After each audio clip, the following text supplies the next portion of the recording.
We'll guide you through how to sign into YouTube on a smart TV. If you find this useful, then consider subscribing and liking the video. Using YouTube signed in can go and give you a better experience because you can go and see the channels that you've gone and subscribed to. You can go and get suggestions and recommendations based on your YouTube history. And it allows you to go and use it across your devices. So make sure it's this full guide and don't skip ahead. Otherwise you may go and miss an important part of this guide. Without any other further ado, let's get started. So you can go and see we've got to open up the YouTube app. We're going to guide you through the different options you've got when signing in. So what you can do is come down to sign in with your remote and you can press OK there.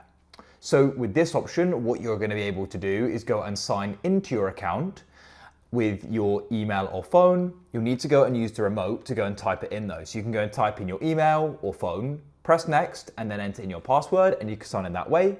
Now, I don't find that to be the easiest nor the quickest way because it can take a while typing it in and it can be quite painful using your remote. So if we press back, you can go and wait for it to reload. What we can do is we can go and sign in with our phone, which I find easier. So you've got some different options for doing this. So what you can do is go and see the address here, yt.be/activate. So you can come onto your phone here, whether it's an iPhone and Android, it doesn't matter. And you can open a web browser. On an iPhone, you could use Safari. On an Android, use Chrome. And you can go and type in yt.be/activate. And then when you get there, you can go and use your Google account and enter in the code which is given to you there. In my case, everyone's going to be different. I find the easiest way though is using the QR code. So you can go and see we've got that QR code right on the screen there. And so what we can do is go and scan that and easily go and sign in. So you can go and scan QR codes really easily with your phone if you didn't know, and you can do it easily on an iPhone, an Android, it doesn't matter. So you can come onto it. So to go and scan, what we can actually use is the camera app. I've tested this on both an Android and an iPhone. Literally what we need to do is go and open up the camera app, point it at the QR code, and you should go and get a pop-up here. If you don't, in iPhone, you need to go into the settings, find camera, and switch on scan QR codes.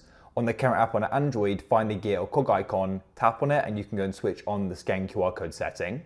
And then you don't take a picture, you should get a box, it says YouTube, we can tap there.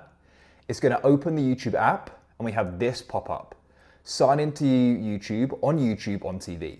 So you can go and see the account here. If that's incorrect, tap it, and you could switch to a different account or add another if it isn't already there. You can see mine's there, so I can press continue as Robert, that's what I want to use.